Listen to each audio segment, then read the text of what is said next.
Hi, this is Angela coming to you live from Lost Oak Winery. I'm Lost Oak Winery's resident wine nerd, and today we're going to talk about all the ins and outs of wine tasting. So before we get started, I'm going to ramble on a little bit while I'm doing that. If you guys want to go and grab yourself a bottle of wine, get it open, get it in the glass, you guys can taste along with me. So today we're going to learn about pretty much everything that wine snobs do and why they do it. And that doesn't necessarily mean that you guys have to do it, but it's good to know why we do all these things. From how we hold the glass, from why we swirl, smelling, looking at it, all these different things that you may be baffled about or you may already know about. But even if you already know about it, hopefully I'll have some new tips and tricks for you. So go ahead, grab that bottle. Hopefully it's a bottle of Lost Oak wine. Just remember that we are doing curbside pickup and we are doing free shipping, and you are more than welcome to come in and grab bottles of wine to go. So if you are low on your Lost Oak stock, you can still get it. We do have some new releases too that just went live today to everyone. That's our Texas Trio, our Orange Muscat, the brand new Sadie Red Blend, and the Sauvignon Blanc, which I have up here on the table with me. So I just wanted to throw that out there real quick. So I'm sure a lot of you have grabbed a bottle of wine off a shelf before and looked at the back of it and read the description on the back. And you may have asked yourself, why do they do this? Why do they describe wine in this way? Why is it, hints of cherry and scents of lilac and all these things? And you may be saying to yourself, I've never tasted that in a wine. I've never smelled that in a wine. And that's okay. Part of these descriptions part of it's poetry. Part of it is someone took the time to try the wine and think of these beautiful descriptors and write it down and put it on the back label. Part of it is more technical, where they're describing the mouthfeel and things like that, the tannin acid balance, things like that. They are always fun to read. I do always tell people take them with a grain of salt, though, because you might not taste the same thing that person tasted when they tried the wine. The other thing with that is that a lot of times they're tasting these wines when they're still in the barrel or in the tank because they have to get the labels approved ahead of time. So they might not have had time, they didn't try the wine in the bottle when they wrote that description. So the wine may has changed from the time that person wrote that description to the time that you got to it. The other thing is, and again, you may be going, yeah, well, I've never really tasted cherries, or I've never tasted this, or why did they say this, why did they say that? Before I go into the why, let me ask you a question. And before I ask this question, let me just say you guys are more than welcome to type any questions you have for me in the comments. I do have an assistant here. We'll get to most of them at the end, but if you do have something that you're really, really dying to ask, please go ahead and type it in. Edouard's going to write it down, and we'll address them later on. So anyway, now for my question for you. I've never had chocolate before. What does chocolate taste like? Think about that for a moment. Really think about that. What does chocolate taste like? You've got two options that are going to come to your mind first and foremost. Number one is you're going to want to say, well, it tastes good or it tastes bad. Whatever your opinion on chocolate is, that's going to be the first thing that's probably going to pop into your mind. The second thing that might pop into your mind is more textural qualities. Well, it's creamy. Or you might be able to say things like it's bitter if you're talking about dark chocolate. And that brings up another point. Are we talking about dark chocolate? Are we talking about milk chocolate? Are we talking about really, really fine Belgian chocolate? Or are we talking about a Hershey's Kiss? So all those things are going to affect how you describe what that chocolate tastes like to me. So the same goes for wine. If you've never had it, how do I describe it to you? Well, I like it. It's good. It tastes like wine. Well, that's not helpful. Or I don't like red wine. It's icky. Still not helpful if I've never had it or you've never had it. So the job of someone who's making wine descriptions is to reach for familiar flavors and scents and then give those to you so that hopefully you will be able to taste and smell those things and make the same connections they did. So when we taste wine, we're not really describing what the wine actually tastes like. We're describing things that it reminds us of. So when we taste wine and we say it tastes like cherries, well, it doesn't literally taste like a cherry. It just has that kind of cherry essence to us. That's the closest thing we can describe it to. the same thing goes for that chocolate. You can pick up a really nice bar of chocolate and read on the back of it, and it has just as beautiful descriptions as wine does. When you really start going into food in general, wine, spirits, coffee, tea, the same concepts apply. We're looking at things and trying to find descriptions that are familiar to us, which is why whenever you read on the back, this wine tastes like cherries, and then you try it and you go, well, I didn't taste cherries. Well, you have a different frame of reference than the person that tried it initially and wrote that, and that's okay. But we're trying to find things that we all agree upon. Okay, I think I talked enough. Everyone should have a bottle of wine and a glass, right? So we're going to actually get to tasting the wine and all the weird things that us wine experts do whenever we're tasting it. And then the big question is, Okay. And then the big question is, why do the wine people do these things? And also, do you need to? So as a casual drinker, do you need to sit there? Do you need to swirl the wine? Do you need to look at it? Do you need to admire its beauty? Or can you just drink it and have a good time? The answer is yes. You can just sit there and drink it and have a good time. So what I've got with me today is our Petit Verdot. This is one of my favorite ones that we carry right now. This is the one I'm going to open up and do our main sampling. I do also have our brand new Sauvignon Blanc on the table with me. If we've got some time later, maybe we'll open that one up and try it as well. So we're just going to get this bad boy opened.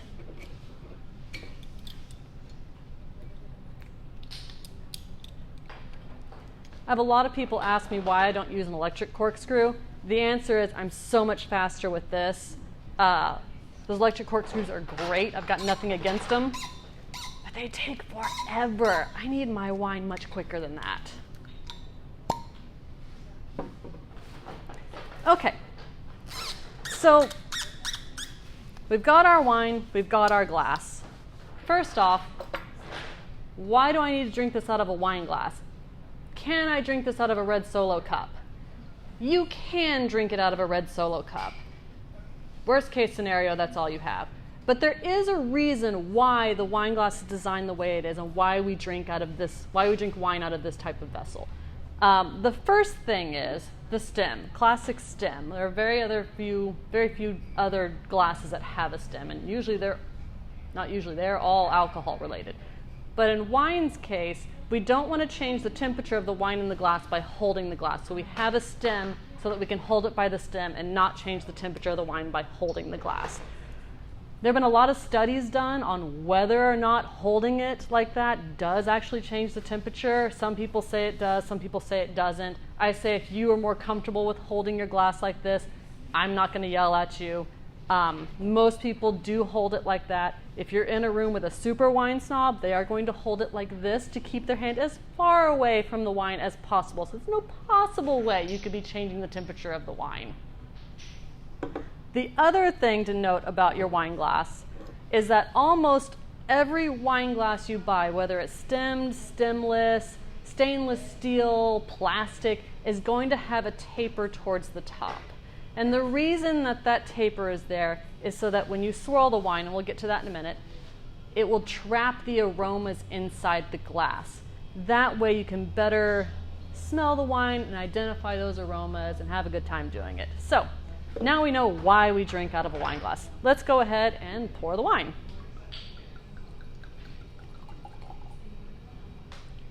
So because we're just doing a wine tasting right now, I'm not going to pour an entire glass. If you guys already poured an entire glass, that's fine. You do you. But we're going to do just a tasting here so we can kind of see what we do with a sample of wine. I'm going to kind of approach this as a wine expert, as someone that assesses wine, just so that you can see what that person does and why they do it. Generally speaking, if I'm at home and I'm drinking my wine, I will pour myself a full glass. I won't go through this whole rigmarole. But this is very important if you work for a restaurant or if you work for really any other part of the wine industry to pour a small sample and taste it and then have a larger glass later. But the first thing we're going to do is we're going to simply look at the wine. The reason we look at the wine is, number one, we want to make sure that the wine is not faulty. And sometimes by looking at it, you can see that maybe there's something wrong with it. So if the wine's cloudy, if there's excessive sediment in it, there's bits of cork floating in it, Now, that being said, if your wine is cloudy or there's sediment in it, that doesn't necessarily mean that it's bad. You can have a perfectly good wine that just has more tartaric acid crystals in it or things like that. So it's fine if it is cloudy or if it has sediment in it, but it is possible that if it has those things in it, that maybe something's wrong with it. So you always want to look at it first and kind of assess that, and then sort of make a judgment call after that. This wine is super dark. I don't see any sediments in it. The other thing you want to do when you're looking at your wine, and you're going to see a lot of people that do this. They're going to hold it up to a light, and they're going to look at the wine through that light. That's not actually the best way to judge the color and clarity of the wine, because you're looking at a bright object. Your pupils are going to shrink down, and you're really not going to see it as well. What you really want is an environment with nice natural light. You want a piece of white paper, and you want to hold it at an angle, and you want to look through it over the piece of paper. This is going to get you a better view of the color of wine, the density of the coloration, the saturation, things like that. It's also going to tell you if there's any age on the wine by the color it is, and it's going to help you see that on that white paper. A couple things that you're looking for whenever you're looking at a wine like this. Number one is the rim, which is the part where the wine is touching the glass. Your rim is going to be a little bit more watery in color than the part that has the most wine, right? So the deeper it is, the more color density you're going to have. Depending on the type of wine, depending on the varietal, you may have a wider rim, so more watery edge, and you may have a less dense, deep coloration in the center. So if you already know what it is, like I know this is a Petit Verdot, so I went into this knowing that this wine was going to have a really, really deep, dark ruby hue. But let's say I was doing this blind. When I see, oh my goodness, look how deep and dark that is, there's hardly any rim on it, it's just almost like melted garnets. Like, I know my cue is going to be like, maybe this is a Petit Verdot or a Ruby Cab, something that has that really, really deep, rich color, maybe even a Black Spanish. So as a person that's doing wine tastings, as someone that does blind tastings, it's really good to be able to look at it and know what you're looking for as far as colors. For just a novice drinker, it's just like, oh yeah, this is a really, really rich color. And then maybe you'll know in the future, the next time you get a Petit Verdot, that you look for it to have that rich color as well. So we've looked at the wine. That's all well and good, right? What are we going to do next? Well, now we're going to swirl the wine. There is a proper way to swirl wine. You want it on a table, on a hard surface, and you want to grab it by the base, and you swirl it on that stable surface. You are going to see people swirling it in the air like this. And that's fine.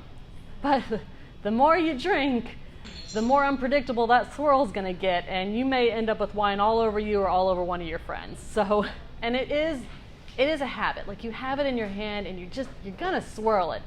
But the proper and the best way to do it is going to be on that table, because you're going to have more control of it. Now, why do we swirl? Now, remember I talked about that taper in that glass? That swirl is going to release aromatics, and they're going to get trapped in that taper. So now that I've swirled, I'm going to have more aromatics inside that glass for me to smell. The other reason is we're going to aerate the wine. So we're going to get some oxygen in there. We're going to soften some tannins. We're going to change the flavor of the wine just a little bit with that aeration, with that swirling. All right. We've swirled. We've admired its beauty. We have swirled the wine. Now we're going to smell the wine. So here's where those descriptors and all those things I was talking about earlier, this is when it really kicks in. It kicks in right when you start to smell it. It's not just a taste thing. This is, now we're going to smell the wine, and we're going to go, what does this remind me of? And I understand the very first thing you're going to say is, well, wine. It smells like wine. And it's true, wine does have a very distinct smell, and that is predominantly what you're going to smell. But then behind that, there's going to be other recognizable aromas in there. That's what you're going to pick up on when you have a red wine. The cherry, the blackberry, things like that. You might even get some kind of vegetable notes. You might get sweet tobacco or something like that. And there's going to be things that you're not going to recognize. You don't have a frame of reference for, and that's okay. anyone that is out there drinking wine, if you're smelling it right now and you want to say what you smell in your wine, by all means, put it in the comments. I'm getting this. So again, this is just that deep cherry. So here's the other part. You can say, okay, it smells like cherry, and you can end it right there. Or you can say, well, it smells like dried cherry, or it smells like young cherry, or it smells like more like the cherry tree, so you get more of a woody smell off of it. You can say it smells like a specific type of cherry. So if you're a cherry connoisseur, you probably know all the different types of cherries and what they smell like or taste like whenever we get to that. So that kind of classification starts there too, when you really start to dissect it. So it's really easy to go, yeah, okay, cherry, blackberry, that's definitely there. But does a blackberry smell different than a miranberry? Is that what they're called? I think they call them that in Oregon. Miranberry. Anyway, I haven't even started drinking yet. Oh, it's just delightful. When you know you have a good wine, when you don't even need to taste it, when you can just smell it and be happy, it's that look right there. If you have not tried the Petit Verdot yet and you are a fan of dry red wine, please get a bottle. It will not disappoint. Oh, I didn't talk about the legs. Okay, let's go back to swirling, all right? So we have swirled the wine. It's probably going to be a little hard to pick up on the camera, but look at your glass that you have at home. You're going to see where the wine has touched up higher on the glass and then is running down the glass. When you've got one like Petit Verdot, it's because that color concentration is so vibrant. You should see them a little bit more. It used to be thought that legs on a wine was a sign of good quality. You had, the better quality of the wine, the longer the legs, the longer those drips. That's not really the case anymore. It's not a quality. It's not a sign of quality. It's a sign of three things. The wine is either full-bodied, it has a lot of alcohol, or it has a lot of sugar. So the more the legs, the longer they last, is going to have higher amounts of one or multiple of those three things. So if you just had a glass of rubbing alcohol, and guys, don't waste your rubbing alcohol, we need that. But if you did have a glass of rubbing alcohol and swirl it around, it would have legs. If you have some Welch's grape juice and swirl it because it's got high sugar content, it's going to have legs. So it's not an indicator of quality, but it can give you clues to maybe, if you haven't tried it yet, maybe what that wine is going to taste like or feel like once it gets in your mouth. And you can compare and contrast it with other wines. Some are going to have less legs, some are going to have more legs, that kind of thing. So I get asked about legs all the time. That's why I bring it up. All right, so we definitely swirled, admired, we smelled. And now we're going to get to the fun part. We're actually going to taste the wine. I know. It takes a long time to get to tasting. We had to do all those other things first. It's crazy. So here's how we do tasting. Build up. The suspense is just crazy. We're going to take a very small sip first. We're not going to analyze the small sip. We're just going to get it on our tongue. This is what we call a primer. We're getting our mouth ready to taste wine. You've got all these other flavors that are running through your mouth that you don't even know about. Whatever you had for lunch might still be there. Your saliva's got a flavor that you're not aware of because it's always there. So we're going to try this wine, and we're going to have that one little tiny sip, and we're just going to get it on our tongue, and we're going to swallow it.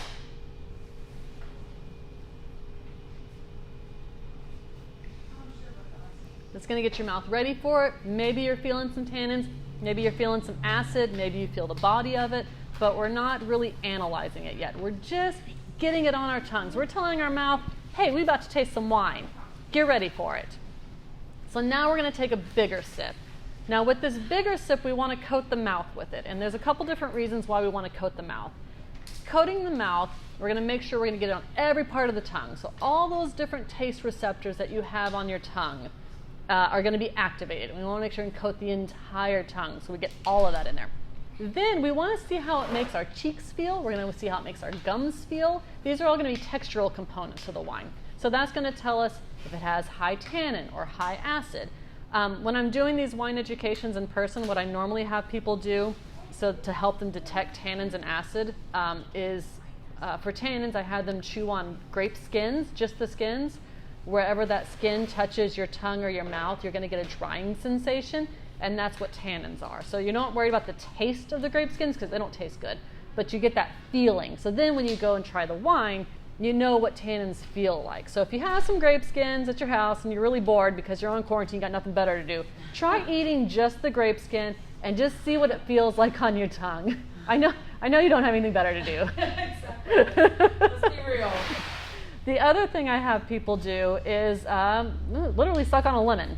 So a lemon or a lime. And again, you know what a lemon or a lime tastes like. So we're not interested in the taste of the lemon or the lime, but we are interested in what it does to your mouth. So you'll get a good bite of lemon or lime, you'll get it on your tongue, on your cheeks, and you'll feel a prickling sensation. You'll feel all of these things happening in your mouth. So then you know when you taste wine and you feel that same sensation, like, oh, this wine's got high acid. So you're going to see that more in your white wines, but you do get them in your reds. When you have a really good acid-tannin balance, you shouldn't really feel one more than the other. Now, not all wines have a good acid-tannin balance, and they don't all have to, but ideally they would. So this one has got pretty good. This one's a lower tannin, a little bit higher on the acid, but it's got a really, really strong fruit-forward character to it, so that's actually negating some of that acid. So now, we've had our small primer sip. We're going on to the bigger sip. We're going to swish it around. My dentist hates me. It's okay. Every time I go to my dentist, he's like, so you and that red wine? And I'm like, dude, it's my job. He's like, you should really swish with water in between sips. And I'm like, yeah, you're right. I should. I'm working on it. I got a bottle of water here. We're going to do this.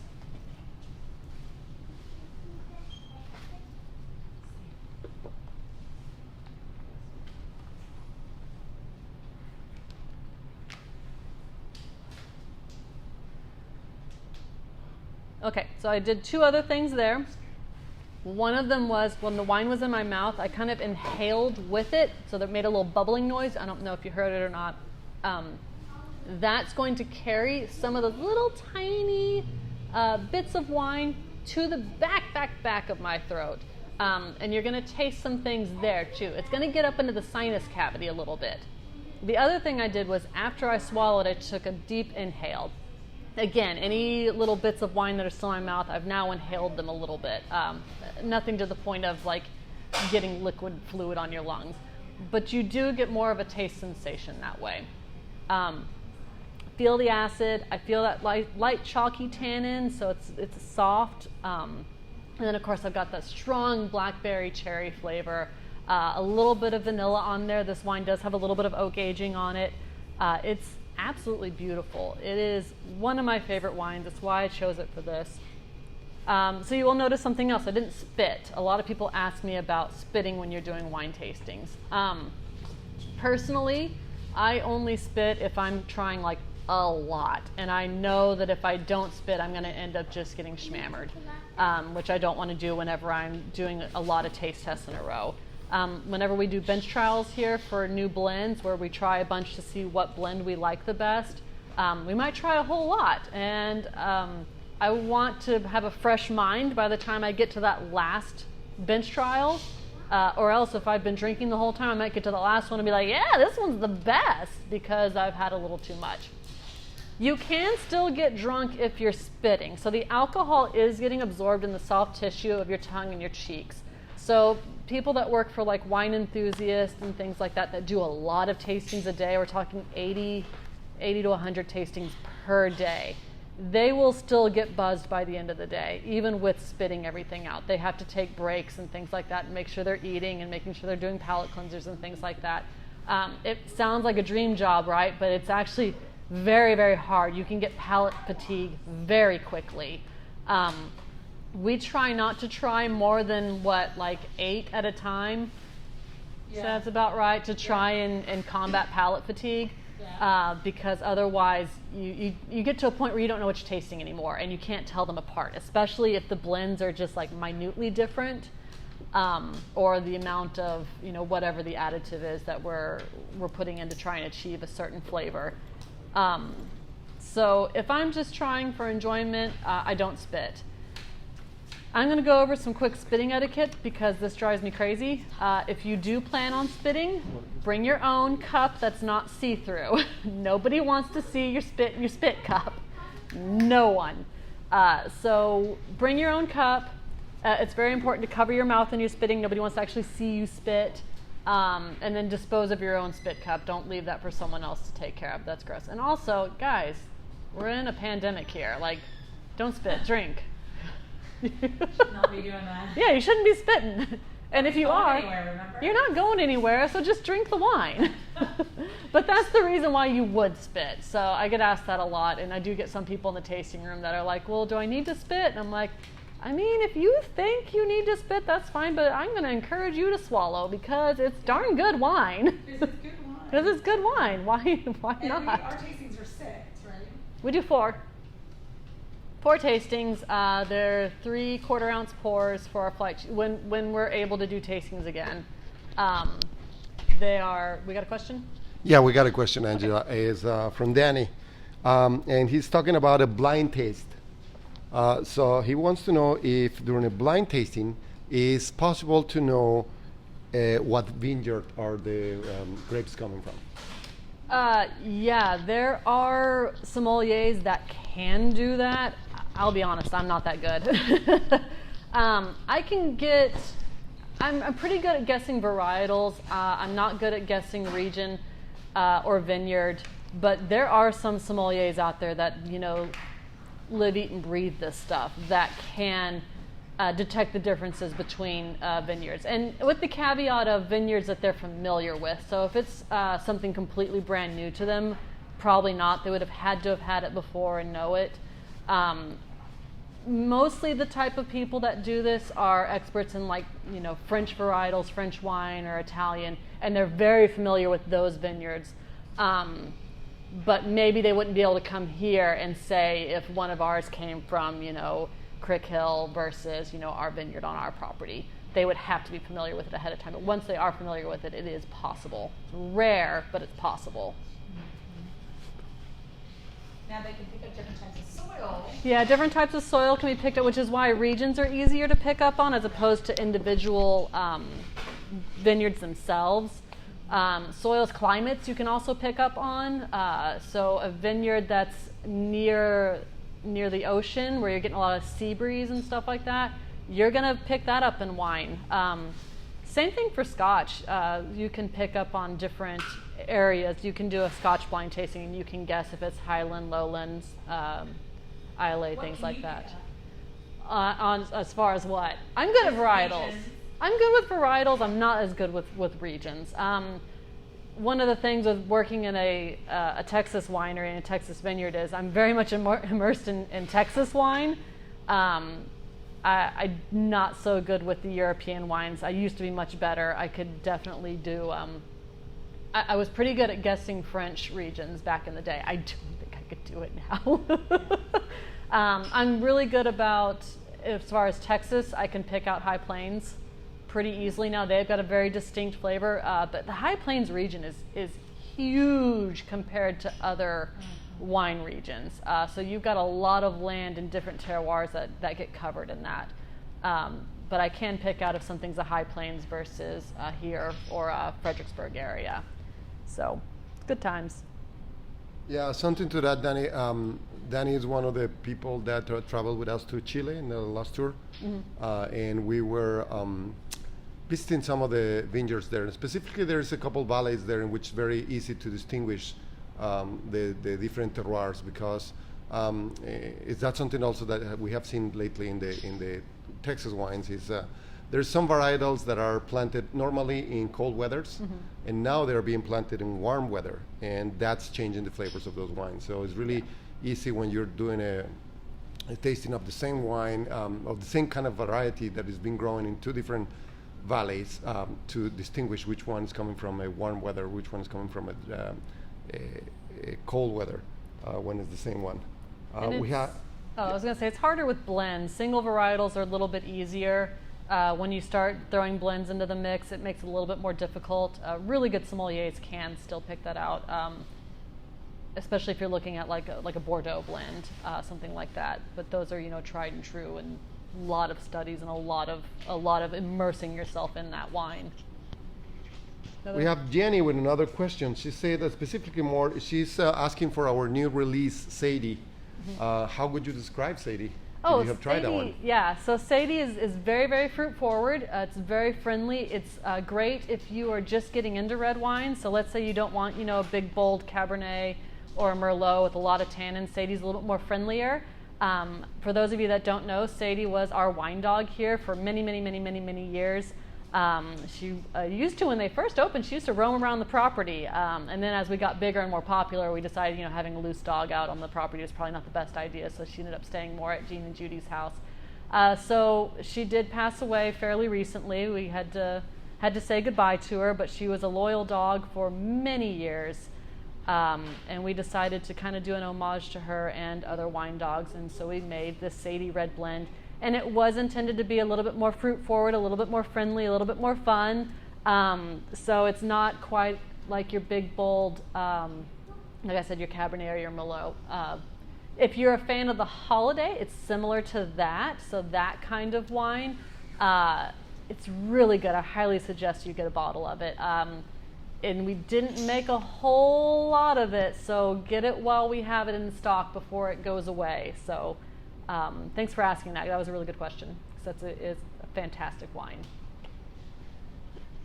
We got another one from David. He's asking about the different kinds of bottles that we have. He sees that there's one larger and one smaller bottle there. So they still hold the same amount. The difference is this was a little bit squattier, a little bit wider. Used to, bottle sizes and bottle, the way they were tapered and shaped would denote where the wine came from. So this is more specific in, France and Italy and stuff like that. Certain, you had a Bordeaux style bottle. So when you saw that bottle, you knew it was a Bordeaux. It usually had wider, broader shoulders, whereas your Rhone varietals had more sloped, slanted shoulders. As far as this goes, stylistic choice for us. We don't have to denote where our wine is coming from via a bottle. They still hold the same amount. They just look a little different. Is there a more specific question to go along with that? Because it really is a style choice. It doesn't affect the flavor of the wine or anything like that. We were having trouble getting that bottle. It's too tall for a lot of refrigerators. Yeah, so we are transitioning to the shorter bottle because this one is a little bit taller. It does not, I can speak from experience when I say this bottle doesn't fit in all wine fridges. Yeah. I had to cram it in there. It didn't work, so I had to take it out. So we are moving to the shorter one. It's a little bit easier to store on shelves and wine fridges. Other than that, it's a style choice. It has no bearing on the flavor of the wine or anything like that. Typically, you do see whites in a different style than reds, but again, it was tradition and based on nothing else. all right, thank you very much. We got another one from Shay. He's asking if after you open a bottle of wine, how long do you let it breathe before enjoying your glass? I don't let it breathe. I drink it right away. So there's a lot of debate about whether you need to let your wine breathe or not. My suggestion to you is try it straight out of the bottle right away. You want to know what it tastes like as a baseline before you do anything. Once you try it, then you can decide, do I need to let it breathe? Is it a little too tannic? Is it not? Do I need to run it through my aerator? I really do believe in trying it first just as it is. I want to know what the true expression of that wine is before I put it through any aeration process. Typically speaking, when you have a bottle of red wine, if you're just opening it and you want to let it breathe just in this bottle, you're going to have to let it sit for a couple of hours. And the reason for that is aeration is only happening on the surface of the wine. So when you're in this bottle, the surface of the wine, the contact it has to the air is only about that big. So you're not getting a whole lot of contact of oxygen to the wine, therefore you're really not aerating it or letting it breathe that much. So if you really want to let it breathe, you need to put it in one of those decanters that has a wide base, because that's going to maximize your surface area and you're going to get more aeration off of that. Typically speaking, if you just go to the grocery store and buy a bottle of wine, it's not going to need aeration. It's ready to go. We're getting to the point in wine manufacturing where we're making it, grab and go, plug and play. It's ready to go right then. You buy a more expensive bottle of wine or you buy an older vintage Bordeaux, you might need more aeration on that. My suggestion is play around with it. You're not going to know what you like until you start actually playing with it. So, if you have an aerator, like I said, try it first without it, then pop the aerator in, pour some through it, and then try it and see if it changed for you. And see if you liked it better or worse with the aeration. Same thing with decanting it, letting it breathe. Try it first, maybe walk away for 30 minutes, come back to it and try it again and see what it tastes like. You also are aerating by swirling it. So you can try it, and then, you don't like it, to sit here and do this for a little while. It's going to taste different by the time you're done. One of the things I love about wine, it changes constantly. What about that Venturi system? Can you comment on that? Too expensive. Don't waste your money. They didn't hear me. Yeah, Roxanne was See what asking that- about the Venturi system. Yeah, so the Venturis, okay. There are a lot of companies out there that want to sell you an aerator. It's very vogue. It's very, you're into wine. You need all these gadgets to go along with it. First off, you need the perfect glass. You're going to be drinking Bordeaux. You need a Bordeaux-style wine glass because that wine's not going to taste its best unless you put it in this glass. Then, and that glass costs $60. Then that wine's still not going to taste its best unless you pour it through this aerator, which also costs $30. You can spend all the money you want on expensive glassware and decanters and aerators. And if you're into that and you get enjoyment out of that and you love it, by all means do it. But you don't have to do that to enjoy a glass of wine. We drink out of just basically, this is a standard wine glass. There's nothing special about it. The wine is going to taste just as good out of this glass as it's going to out of a very expensive Riedel glass. I have a set of very expensive Riedel glasses at home. I adore them. They're fantastic. But 9 times out of 10, if I'm drinking at home, I'm drinking out of a little stemless glass that's got a picture of a cat on it. It's easier. I'm not going to worry about it if it breaks. I actually have cats. I'm afraid they're going to knock it over. I don't want the stress of destroying that $60 Riedel glass. Does the wine taste different out of an expensive glass? The answer is yes, it does. Does it taste better out of an expensive glass? If you are trained in wine tasting, yes, it does taste better. There is science to back up Riedel's glass design. So this one for Bordeaux, this one for Cabernet, this one for Pinot Noir, this one for Beaujolais. There definitely is real science behind it. It does accentuate those type of wines. The question here, is it necessary and should you spend your money on it? Try it, see if you like it. I personally am fine with just, a $5 glass with a picture of a cat on it. Yeah, I think those are all the questions that we have for now. Okay, cool. Yep. So I think I'm going to finish this off. I might open up this white wine. We'll just give it a try. I do have water. My dentist is watching. I'm swishing with water. So I am going to rinse my glass out with water. I will say that typically you want to rinse your glass out with the wine that you're about to have because even though you're going to drink the water, dump the water, whatever it is you're going to do with it, the water will stick around in your glass. And so whenever you pour the new wine in there, that first little sip is going to be watered down. So I'm going to do a little combination of both. I use the water to get that red out. So this next wine I'm opening up is our brand new Sauvignon Blanc. It is fantastic. I am drinking this at room temperature. I didn't grab a cold bottle because I didn't want the condensation over here. Yes, there is a correct temperature to drink wine at. Room temperature is not the correct temperature for white wine. You can still drink it at room temperature though. It's not going to hurt you. The reason you want to drink it at a lower temperature is because the flavonoids, the flavor components that make up the wine become more detectable at a lower temperature. The opposite is true for your red wines. They become more obvious and more detectable at a slightly higher temperature. So the big question is, I've got this bottle of white wine here. I'm about to pour it and drink it. Should I put it over ice? No. Actually, you can. Look, I'm the least wine snob you'll ever meet in the world. If you want to pour your wine over ice and you get more enjoyment out of it that way, by all means, please do that. Go for it.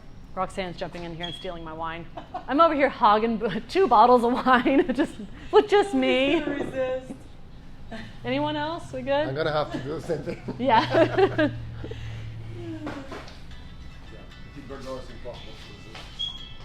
All right, we're at the 6:45 point. We still got some stuff. All right. So good. Back here. Thank you. Okay, so that Petit Verdot is so red. There's still a little bit in here even after rinsing it out with water. So anyway, you can pour it over ice. The wine police aren't going to come after you and arrest you. Those uber wine snobs, the ones that hold their glass like this, they might look at you with disdain. Just stick your tongue out at them. Ain't got time for that. We're here to drink wine to have a good time. If we make it too snooty and too snobby, then we're not having fun with it. And it's an alcoholic beverage at the end of the day. It's not rocket science.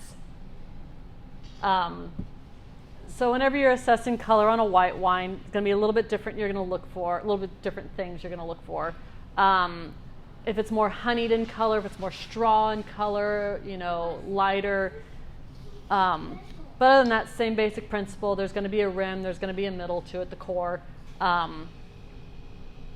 You're probably going to pick up on more, so when you have your red, it's more those berry flavors, those cherry, blackberry, boysenberry things. On your white wine, it's going to be more citrus, and then you're also going to get more your stone fruit, so peach and apricot and maybe some pear. That's not a stone fruit, but you know what I mean. So because I'm not drinking this chilled, chilling the wine does release aromatics. I'm not getting a lot of aromas off of it. So no matter how much I swirl, because this is not at the right temperature, I'm not going to get very much aroma off of it. That helped a little bit. Got a little bit of pear in there. Not much though. Almost honey. Texas Sauvignon Blanc is different from Sauvignon Blanc of the rest of the world. Most Sauvignon Blancs, especially your French varietals, are very, very grassy in nature. A grassy meadow aroma to it, and then the flavor comes off a little bit grassy. I adore it. Some people can't stand it. It's a love-hate relationship with Sauvignon Blanc, especially French ones. Then you've got your Australian and your New Zealand Sauvignon Blancs, which are extremely grapefruity, like just that really strong citrus, punchy in the mouth grapefruit. Texas Sauvignon Blanc is a little more lemon lime, then not nearly as much as that grapefruit or that grass. It's really a nice happy medium. We were talking about terroir earlier. Sauvignon Blanc really expresses terroir. This one is really easy to decide on a blind tasting where it comes from, what region of the world it comes from. Again, because of that, grassy in France, grapefruit in New Zealand, and then. Do you want a new glass? Are you getting Petit Verdot on this? A little bit, yeah. Thank you. Should be doing new glasses anyway.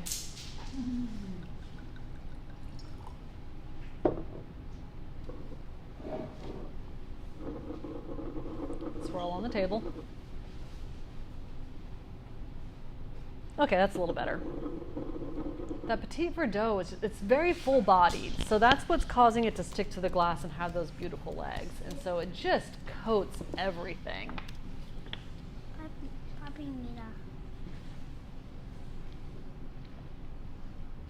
It's a beautiful Sauvignon Blanc, especially if you're someone that doesn't like the grassier Sauvignon Blancs. This one really is the way to go. It's just delightful. It's a more lemon lime. I love the Sauvignon Blanc.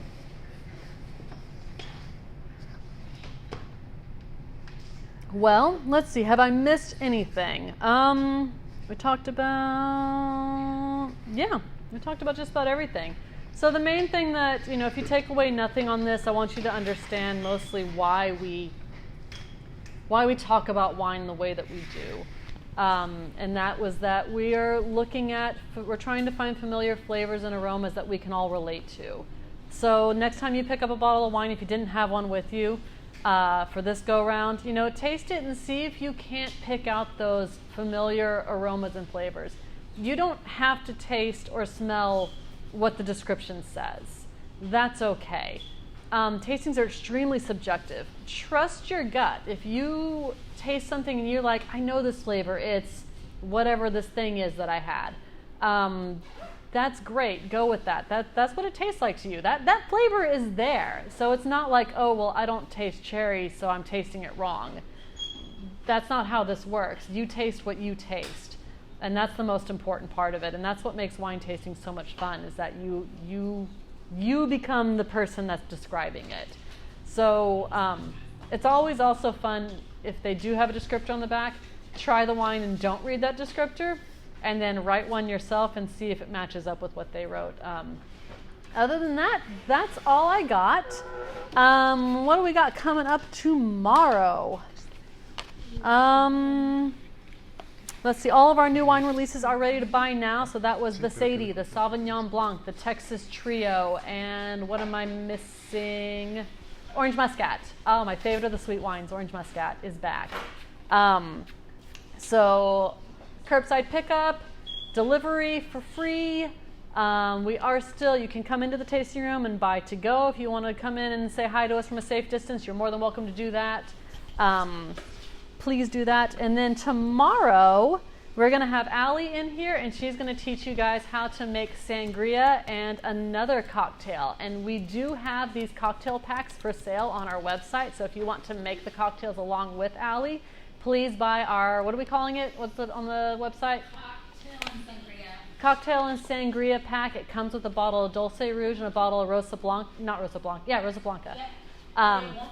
No USPS, but have to be like perfect. Yeah, so you go ahead and order it, but we wouldn't be able to ship it UPS quick enough, so it had to be curbside pickup. But if you want to participate in that and join us for that, go ahead, jump online, buy that right now. If you're within certain zip codes, we'll be able to deliver it to you tomorrow before 6:05 live. Or you can watch it and save the recipe and then buy the bottles later. But it's going to be more fun if you. It's going to be like a cooking class. You get all your ingredients ahead of time, and we'll be ready to go tomorrow. That's anything else I need to mention before we sign off? We got a couple more questions. Okay, that sweet. just came. One is from Donna, and Donna is asking if how long can you keep wine in your refrigerator after you open it? That is a good question. I try not to leave it more than 4 to 5 days, and 5 days is pushing it. The sweeter the wine is, the longer it can go because sugar acts as a preservative in it. But in the refrigerator, 4 to 5 days, and come on guys, there's about 4 glasses in a bottle. It shouldn't be in there that long. Drink a glass a night, you'll be fine. You can, I don't put my reds in the fridge. If I don't finish the bottle, I leave it on the countertop, but I don't leave it for more than 2 days on the counter. Sparkling wines are a little bit different because you're going to lose carbonation in them. So unless you have that stopper that keeps the carbonation in, you really want to finish that night or the next day. Another one? Yeah, we have the last one, which is from Annette, and she's asking what temperature should white wine be served at? Oh, geez, I knew that was going to come up, and I completely blanked on it. The exact temperature. It's 32? 32? No, Yeah. I mean, for the white wines? Yeah, No, so the things, it's a little bit higher than I that. have to look at that. I know that's something I should know off the top of my head. I completely forgot. I will say this, for your red wines, everyone says that room temperature, so 72 is what you're supposed to serve your red wines. You're actually supposed to serve them a little bit colder than that. So really about like 66 is much better for your red wines. Whenever you start getting up into 72, you're losing some of those flavor components. Yep. Okay, 49. 49 for your white wine and 62. Oh, sorry. No, 55. I'm looking at. Oh, 49. Yeah, 49 to 50. 255, yeah. For your white wine, and then 62 to 68 for your red wine. So again, much much lower temperature than what a lot of us drink our red wines at. What I typically do for my red wine is I'll throw it in the fridge for about 30 minutes before I plan on drinking it. And then the white wine, just throw it in the fridge. Yeah, we usually talk about the room temperature for the wines, but remember that when we're talking about room temperature, sometimes we're talking about cellar room temperature. Yes. So that's about, for the reds, it's 62 degrees, somewhere in there. When we are at home at 75, that's a little bit too warm for those ones. Yeah. So they always should be a little bit chilled, so a little bit lower temperature than what we actually are living at. So if you live at 72 at your house, probably 68, 66, somewhere in there should be for red wines. Yeah. Yeah. The other thing is when you have, so far as white wines go, a fuller bodied white wine, like say a Chardonnay or a Roussanne or a Viognier, you might want to serve those at a little bit higher temperature. You don't want them super, super ice cold, hyper chilled, because it's a fuller bodied wine, you're going to lose some of those flavor components. Again, best bet's going to be try it at different temperatures and see how you like it. I personally don't like my Viogniers and Chardonnays super chilled. I don't like to leave them in the fridge. I want them to be a little bit warmer. I find that I get a better mouthfeel and a better flavor off of them. Same thing with your red wines, a little bit opposite. So a lighter red wine, like say a Pinot Noir, you're going to want to serve that a little bit more chilled than usual. You might want to stick that in the fridge for a little bit longer because the lighter the wine, you're going to get more flavor and aroma components off of it being a little chilled. Just some stuff to keep in mind. Perfect. I think that's all. Some people are asking about the schedule of these 605 for next week, for the next 7 days. So Chelsea is working on those right now. We hope to have those up in our Facebook website and our website also by tomorrow. And hope to see everybody there. Anything else, Angela? No, I think that's all I got. Guys, we are a small business. We depend on you to keep us going during this. It's sad not having people here, not being able to serve people. This is what we live to do. We've got a full staff of part-time people that we haven't been able to give hours to. And we'd love to bring them back whenever this is all over with. I can't stress enough that we really do depend on you. I really appreciate you guys tuning into these and watching and ordering online. Our curbside pickup is doing great. Our free delivery is doing great. Please keep doing that because being a small business, this is really important to us. And I cannot express to you how much this really means to us that you guys continue to support us during this time of what really is uncertainty. And we've had to change a lot of things, and we're all in this together, and we're all working together, and I appreciate it. So that's my spiel on that. Again, thank you so much. Tune in tomorrow, cocktails, and maybe I'll do another one of these, and we'll do a different topic. So leave a comment if you got another idea for something you want to hear me talk about, and we'll see. So thank you so much. Bye.